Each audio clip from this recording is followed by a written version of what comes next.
Rencontre, une émission de Jean Corcos consacrée à la connaissance du monde musulman.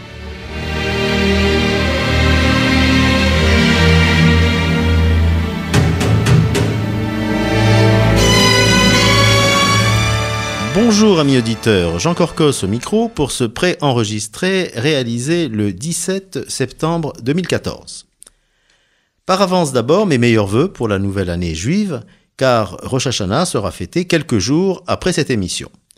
Shana Tova, une année douce pour vous tous, pour les vôtres, et nous l'espérons vraiment, une année sans nouvelle guerre pour Israël. Alors nous allons laisser de côté l'actualité brûlante pour revenir à un passé vieux de plus de 70 ans, puisqu'on va évoquer la période sombre de la Seconde Guerre mondiale et de la Shoah.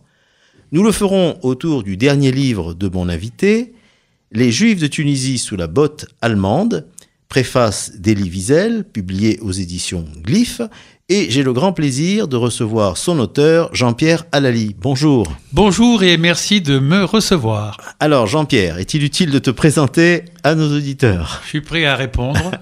Je ne compte plus les occasions que j'ai eues de te recevoir, ce fut à chaque fois avec plaisir, parce que non seulement nous nous connaissons depuis plus de 30 ans, mais en plus, à chaque fois, par la variété des ouvrages dont on parlait, nos entretiens ont toujours été riches d'informations. Une quinzaine de livres, des centaines d'articles, une activité infatigable au sein du CRIF et ailleurs. Merci. Toute ta vie a été un témoignage d'amour et de fidélité au peuple juif qui t'a intéressé dans toutes ses composantes. Mais c'est à notre communauté d'origine, à tous les deux, celle de Tunisie, que tu as consacré le plus d'ouvrages. Et celui dont on parlera aujourd'hui est vraiment important.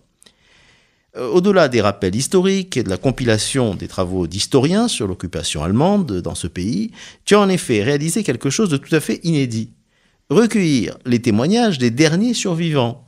Et ceux qui étaient adultes à l'époque ont maintenant dépassé les 90 ans. Il était donc temps, urgent de le faire. Et ton livre donne 56 témoignages de juifs tunisiens nés entre 1919 et 1939. Alors, il me fallait rester dans l'approche de mon émission qui est centrée sur le monde musulman. Et des Arabes tunisiens, il est peu question dans ce livre racontant la souffrance des Juifs de Tunisie. Parce que les musulmans ne furent pas les acteurs principaux. Les oppresseurs étaient les Allemands et leurs collaborateurs, principalement français. Mais ton livre évoque aussi dans un chapitre spécifique et à différents niveaux, dans des témoignages aussi, ce sujet de l'attitude musulmane dans ces jours tragiques. Et nous allons donc consacrer la plus grande partie de l'émission à en parler. Première série de questions, Jean-Pierre Halali. Pourrais-tu, en 2 minutes, planter le décor de l'occupation allemande ? Quand a-t-elle commencé ? Quand a-t-elle fini ? Alors, ce qu'il faut comprendre, c'est que le 8 novembre 1942, c'est le débarquement allié, les Anglais et les Américains, en Algérie et au Maroc. Les Allemands sont absolument abasourdis, ils cherchent une réplique et ils ont une idée, puisque c'est ainsi, on va donc envahir la Tunisie, une sorte de contre-feu ou de réaction, etc. Et au début du mois de novembre 1942, ils vont occuper la Tunisie. Officiellement, ça s'est passé le 13 novembre, mais en réalité, à partir du 9 novembre, les escadrilles allemandes ont commencé à venir sur l'aérodrome d'El Aouina. Et par milliers, le 30 novembre, on compte déjà 3000 soldats allemands en Tunisie et leurs alliés, alors après, 8000 Italiens. Il va y avoir donc la guerre avec les troupes alliés, ceux qui viennent d'Algérie. Qui ne se passe pas ici, qui se passe ailleurs. Effectivement, voilà. la guerre continue entre les alliés et les Allemands. Et finalement, ça s'arrête quand, cette occupation ? Elle va s'arrêter au mois de mai 1943, le 7 mai 1943, c'est-à-dire que la Tunisie aura été occupée pendant 6 mois. Ce n'est pas très long et ça explique pourquoi, tout en étant gravissime, tout en étant dramatique, cette occupation n'a pas eu le temps d'être aussi grave que l'a été l'occupation allemande de l'Europe. Pour les Juifs, donc, il y a eu des victimes. Il y a eu énormément de choses. D'abord, on a installé un ministre plénipotentiaire qui s'appelle Rudolf Rahn et qui a instauré en Tunisie, d'abord la Tunisie, il faut le rappeler, c'était un protectorat. Les Juifs de Tunisie étaient déjà depuis 2 ans sous le régime de Vichy, du fameux statut des Juifs. Mais alors, vous allez avoir très rapidement des amendes collectives gigantesques, des sommes qui ont obligé la communauté juive à vendre, à hypothéquer des propriétés, etc., des spoliations, des occupations d'appartements, des viols, du travail forcé, un travail forcé que racontent d'ailleurs les témoins. Beaucoup de témoins ont été amenés à faire ce travail obligatoire, des assassinats et également un certain nombre de dizaines de déportations, dont certaines ont été dramatiques. Beaucoup de gens sont morts en déportation. Certains sont revenus, bien entendu. Alors la première idée forte, donc pour que nos auditeurs, qui ne sont pas forcément d'ailleurs des juifs tunisiens ou qui n'ont pas forcément une culture historique de la Seconde Guerre mondiale, c'est parce que cette occupation a été très limitée dans le temps que finalement la communauté a été sauvée. Elle aurait uniquement pour cette raison, parce que vraiment les instructions qui étaient données aux militaires allemands et aux dirigeants allemands du pays, c'était vraiment de s'occuper essentiellement et en priorité de la communauté juive et de lui faire subir, des camps de concentration avaient même été envisagés, de lui faire subir ce qu'on avait fait subir aux juifs en Europe. Alors, ils n'ont pas eu le temps, fort heureusement pour nous. Heureusement. Alors, avant l'occupation allemande, donc comme tu le disais, pendant 2 ans, dans ce qui était à l'époque un protectorat français, il y a eu la transposition de l'infâme statut des Juifs, décidé par Vichy en octobre. Dans toute l'Afrique du Nord. Dans toute l'Afrique du Nord.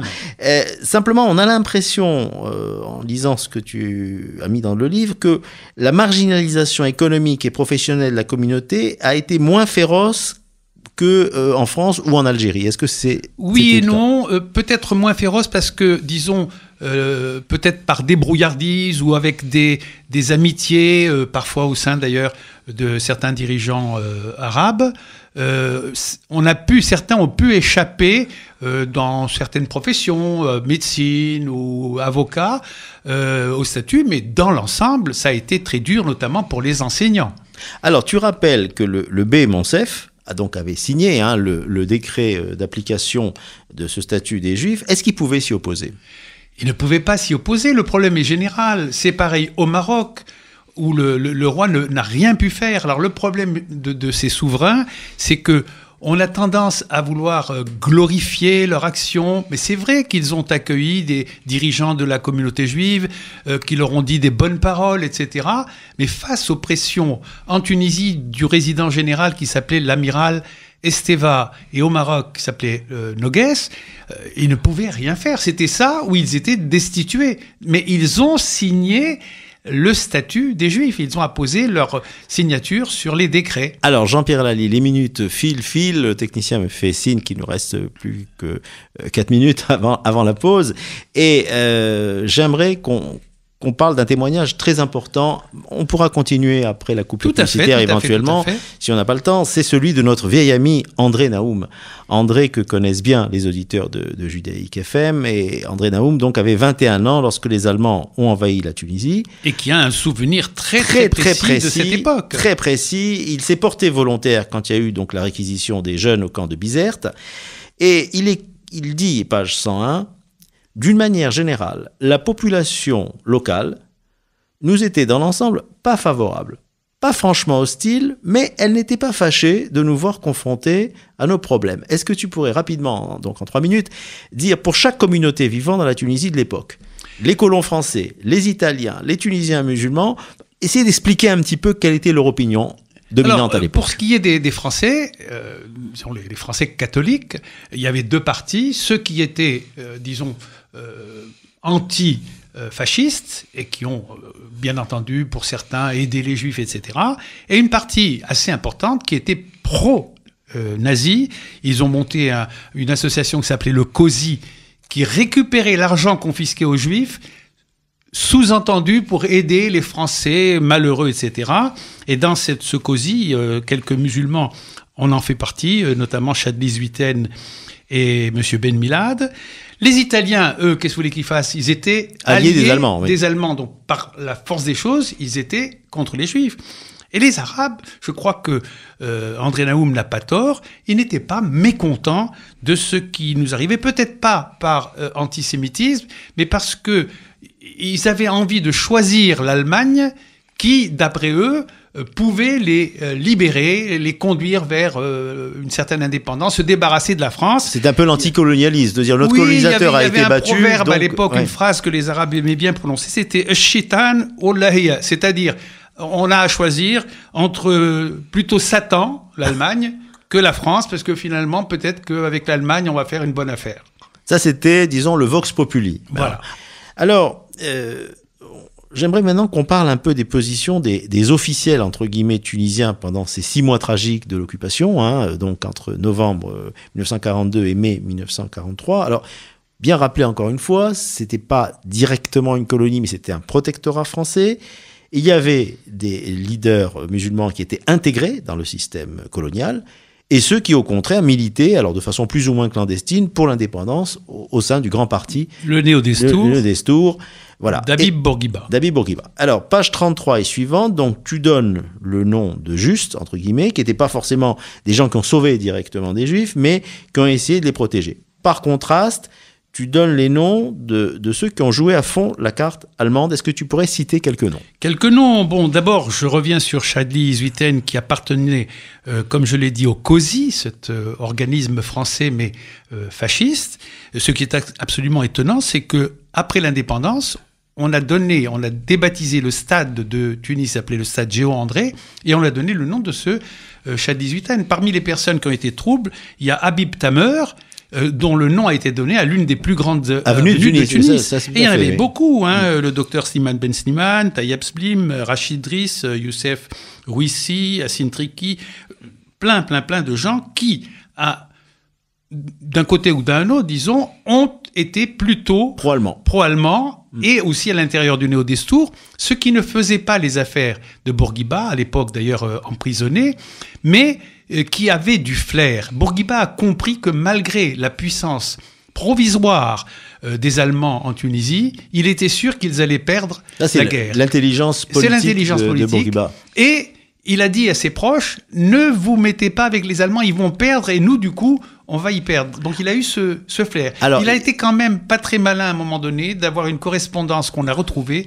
avec le fameux Hadj Amin El-Husseini, le fameux mufti de Jérusalem, qui était lui un pro-nazi notoire. Et qui essayait de racoler un peu tous les leaders arabes. Il essayait de racoler les dirigeants arabes et Bourguiba a eu l'imprudence d'avoir une correspondance avec lui. Alors bien entendu, parmi les gens qui ont été corrects, les communistes tunisiens, parmi lesquels il y a beaucoup de juifs, mais aussi beaucoup d'arabes, et puis le président de la municipalité de Tunis, Aziz Djelouli, le premier ministre, Mohamed Chenik, son chef de cabinet, Mohamed Badra. Donc il y a eu quand même un certain nombre de gens qui se sont bien comportés, c'est-à-dire aidés leurs compatriotes juifs. Alors, il y a quelque chose que j'ai appris, d'ailleurs, par le livre. Je crois que c'est le témoignage de l'historienne Juliette Bessis. C'est le Juliette fait... Bessis, c'est vraiment une personne très importante parce qu'elle connaît bien énormément de choses. Ils sont 2 sur l'Afrique du Nord, elle et Michel Abitbol, qui connaissent vraiment le sujet. Alors, il y a cet épisode extraordinaire. Bourguiba, donc, comme militant anticolonialiste, emprisonné à Lyon, libéré par Klaus Barbie. C'est Klaus Barbie qui est responsable de la Gestapo. Mais néanmoins, Bourguiba n'a pas voulu maintenir de sympathie avec ce genre de personnes. Et donc ensuite, il est libéré, il est hôte de Mussolini pendant quelques mois, il essaye de pas trop se compromettre, donc jusqu'au mois d'avril 1943, mais Klaus Barbie qui a essayé ensuite d'utiliser cette libération pour être protégé. Bourguiba a refusé. Et Bourguiba a refusé, et il faut lui rendre hommage à ce niveau, parce que c'est très important. Tout à fait. Alors, à propos des vrais justes, donc ceux qui ont caché des juifs dans la clandestinité, il y a eu des personnes isolées, même des familles, qui ont fui soit les camps de travail, où ils risquaient leur vie sous les bombardements, non seulement les mauvais traitements, les coups, la famine, mais également carrément de mourir sous une bombe, et soit d'être rançonnés par les Allemands qui ont, comme tu rappelais, pillé, volé, violé, etc. Et donc tu évoques le père de Serge Moati. Tout à fait, qui a été abrité par une famille, la famille Ben Romdan.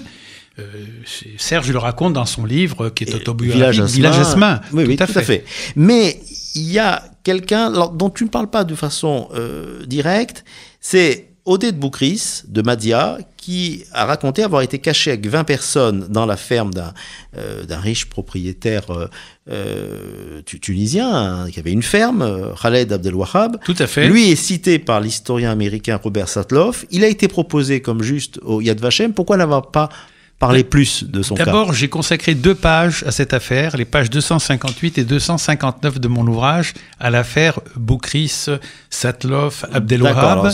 J'ai visionné le film qu'a fait Satloff sur ce sujet. Le film ne me paraît pas convaincant.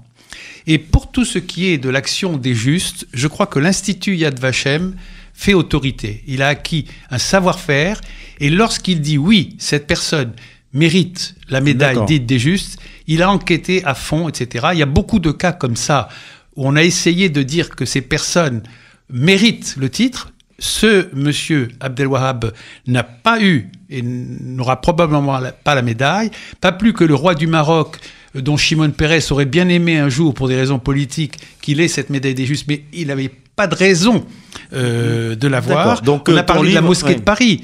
Oui, tout à fait. Avec mais Ben Gabri. On a fait une émission spéciale. Il y a eu un film qui parle du sauvetage de mon homonyme, le chanteur Salim Alali. Mais tout ça n'est pas très net. En réalité, dans le monde arabo-musulman, on a trouvé des Turcs et des Bosniaques qui ont eu la médaille des justes, et des Albanais, pardon. Dont les noms sont au Yad Vashem. Dont le témoignage est certain, et Yad Vashem a attribué la médaille. Par contre, ce qui est étonnant, c'est qu'on a trouvé jusqu'à aujourd'hui un seul arabe qui a eu la médaille des justes. C'est un garçon qui s'appelle Mohamed Almi, qui vivait à Berlin à l'époque, un Égyptien originaire de Khartoum. Et ce qui est invraisemblable, le seul arabe qui a eu la médaille des justes pour avoir sauvé des juifs à cette époque trouble, la famille a refusé cette médaille parce qu'elle est attribuée par l'État d'Israël. Alors, Jean-Pierre Alali, à l'opposé donc de ces musulmans qui furent des hommes de cœur, de courage, il y a eu aussi donc des vrais salauds responsables de la mort de plusieurs malheureux, ou à tout le moins de leur spoliation. Au fil des pages, j'ai relevé souvent dans les témoignages le fait que c'était des jeunes voyous arabes qui n'étaient pas forcément motivés politiquement, qui agissaient pas par méchanceté, par jalousie, etc., qui ont des fois indiqué aux Allemands des appartements où vivaient des Juifs. Alors lesquels Juifs ont été... Ah oui, c'est une façon de faire très courante. Voilà. Pratiquement tous mes témoins me le racontent. Ce sont des jeunes gens, ce que j'appelle des voyous parce que je ne vois pas d'autres termes, tout à fait, qui venaient et indiquaient aux gens, Jude, et c'était comme ça que les Allemands savaient où étaient les Juifs, parce qu'ils ne connaissaient pas les noms de famille des Juifs. La pire histoire que tu racontes, c'est celle de la famille Semla, donc le père et ses 2 fils, qui ont essayé de traverser les lignes allemandes pour rejoindre... C'est-à-dire que les 2 enfants voulaient rejoindre les forces alliées, et le père n'a pas voulu les laisser partir seuls, et il n'avait pas l'intention, il avait déjà un certain âge, d'aller faire la guerre, mais il voulait les accompagner un bout de chemin, et ils ont malheureusement fait confiance à ce qu'on appelle justement un homme de confiance, un certain Hassan Ferjani, qui était le passeur, qui leur a pris de l'argent, qui a même fait des combines invraisemblables pour se faire revendre la marchandise du père à prix réduit. Il les a installés quelque part en attendant de leur dire c'est le moment d'y aller. Et finalement, malheureusement, il a joué le double jeu, il les a dénoncés.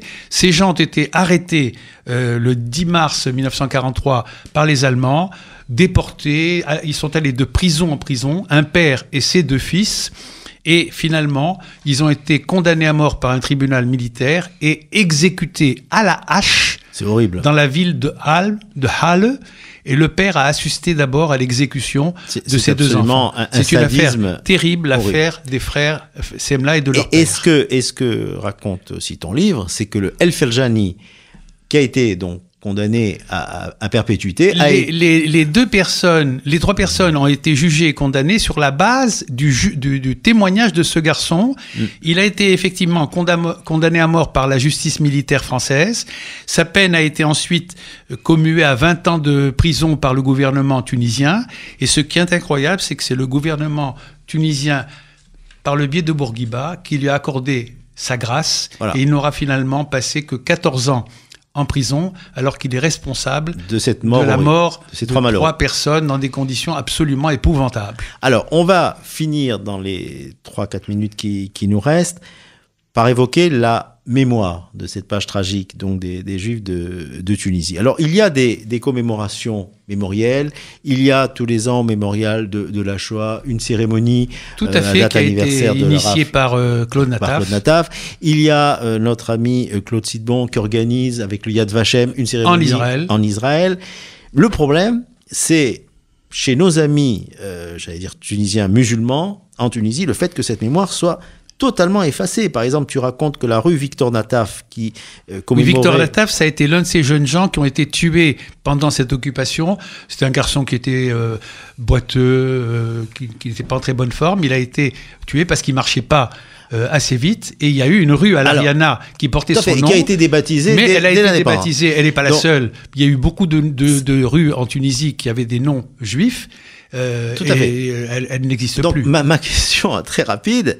Est-ce que tu crois, est-ce que tu es découragé, ou est-ce que tu penses qu'un jour on pourra partager cette mémoire avec les Tunisiens ? Pour l'heure, l'esprit des gouvernants tunisiens, c'est d'effacer cette mémoire du judaïsme, comme si ça posait un problème national de dire il y a eu une communauté juive importante dans ce pays, elle a eu vraiment une influence énorme à un moment donné, et même les Juifs étaient là avant l'arrivée des Arabes. Mais je crois quand même qu'un jour ou l'autre naîtra une nouvelle génération d'étudiants, génération d'historiens, on en voit déjà quelques-uns, qui sera en mesure de rétablir la vérité et de dire aux concitoyens musulmans, chers amis, il y a eu dans ce pays, à un moment donné de son histoire, une grande communauté juive qui a eu une grande importance. Merci Jean-Pierre Halali. Merci mon cher Jean. Merci à mes auditeurs de nous avoir suivis. Alors à nouveau, Shana Tova. Shana Tova. Pour la nouvelle année juive. Et je vous donne rendez-vous dans 15 jours pour ma prochaine émission. Au revoir.